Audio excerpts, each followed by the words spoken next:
This lecture is going to be on the introduction to complex numbers, specifically imaginary numbers. Imaginary numbers were defined so that negative numbers could have square roots. You're familiar with the fact that if you take the square root of a positive number, you will get a positive number. But no doubt somewhere along the way somebody's probably told you that you can't take the square root of a negative number. Imaginary numbers have been created so that we can take that square root. In the sense that, if we need to use real numbers, we can't take the square root of a negative number. But if we can use the set of complex numbers, which is actually like our universe of numbers, it's every number that we could possibly use, then we can do square roots of negative numbers in that instance. The imaginary unit that we use is a little lowercase I, typically written in italics or in cursive. That is a number such that I squared is equal to -1. And so what we say a lot of times is that the square root of -1 is equal to I. Okay? And like I said, usually we use a little I in italics or in sort of a cursive, curvy looking little lowercase I to represent the fact that it is an imaginary unit that we're talking about, okay? So if we move on from just the square root of -1, we can actually take the square root of any negative number by removing the negative from under the square root and using an I in its place. In other words, replacing the square root of the negative part with just an I, and then taking the square root of the number that's left behind. So let's take a look at a couple of examples of that. We'll do one first where we've got a perfect square number. So the square root of -4, we would be able to remove the negative, bring it out as I, and that's I on the square root of 4, and then we would take the actual square root of the number next. 4 is a perfect square. Square root of 4 is 2, so that would give us a 2I for that. Then maybe square root of -3. Again, you take the I out for the negative. And this time, square root of 3 is not a perfect square, and so I can't really go anywhere with that. I on the square root of 3 is as far as I can go as far as simplifying. And then one more. Square root of -12. The I, of course, comes out. I'm going to bring the negative out from under the root. And then the 12, I can split that up. It's not a perfect square itself, but it does have a factor of 4 that is a perfect square, so I can make that 4 times 3.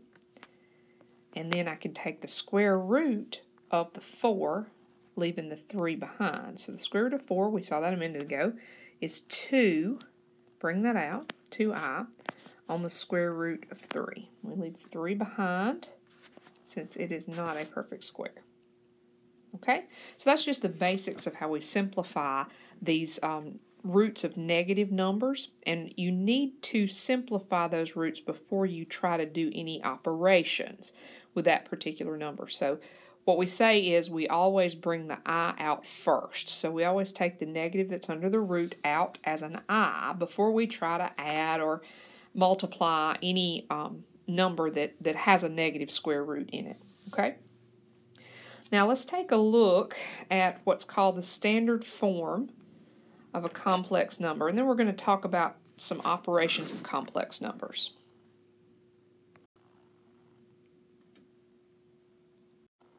The standard form of a complex number is typically written like this: A plus BI. And in this number we have two components. We have a real part, which is represented there by the letter A. Now, that's a dummy variable where we would put any real number value. And then we also have an imaginary part, the BI. B itself is also a real number, but multiplied by the I, it makes it imaginary. So complex numbers have a real part and an imaginary part. Now, it is possible for a complex number to be all real or all imaginary, okay? And up to this point, all of the problems that we've worked with have had all real numbers, okay? Real numbers is a subset of the complex number set, so are imaginary numbers, okay? And a lot of complex numbers have parts of both. Now, usually when, or really any time, that a value is not all real, it's referred to as being imaginary. So if you had something like 2 plus 3i, that would be considered an imaginary complex number because it does have an imaginary part. Okay? Let's talk about what we do when we add and subtract complex numbers. Now, when we add or subtract complex numbers that are in that standard form, where they have a real part and an imaginary part, what we generally wind up doing is just combining like terms, okay? The real part acts as the constant, and then the imaginary part with the I acts like a variable term, okay?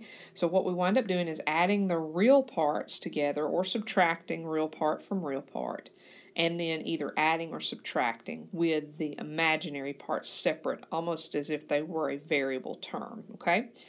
So let's take a look at a couple of examples. What you're going to see is that the I will act like a variable in these situations. So we'll do one addition statement and one subtraction statement. As long as you can combine like terms and do some basic simplifying, this should not be any big deal. You may make a few little careless errors along the way with subtraction, changing signs, that kind of thing. That does happen some, but in general these are pretty easy to do. Now, you'll notice whether it's addition or subtraction by the symbol that's between the two complex numbers, okay? And I really shouldn't do that. It looks like a plus or minus. I've got to box it in there. This is an addition sentence, okay? And so what you're going to do is take the two real parts, that would be this 7 and this 12, and you're going to combine those. So they're both positive. We combine them, and we get a 19, 7 plus 12. Then take your two imaginary parts, the negative 6i and the positive 2i, and we're adding those together. So combine those two. Negative 6 plus 2 gives you a negative 4i. You want to be sure that your answer is in standard form. That's real part first, imaginary part second. So that's what we have right here. You can double check your answers too, just by going back through and adding again. Now let me show you a subtraction problem. Very similar to the addition, with really just one thing that you have to watch out for.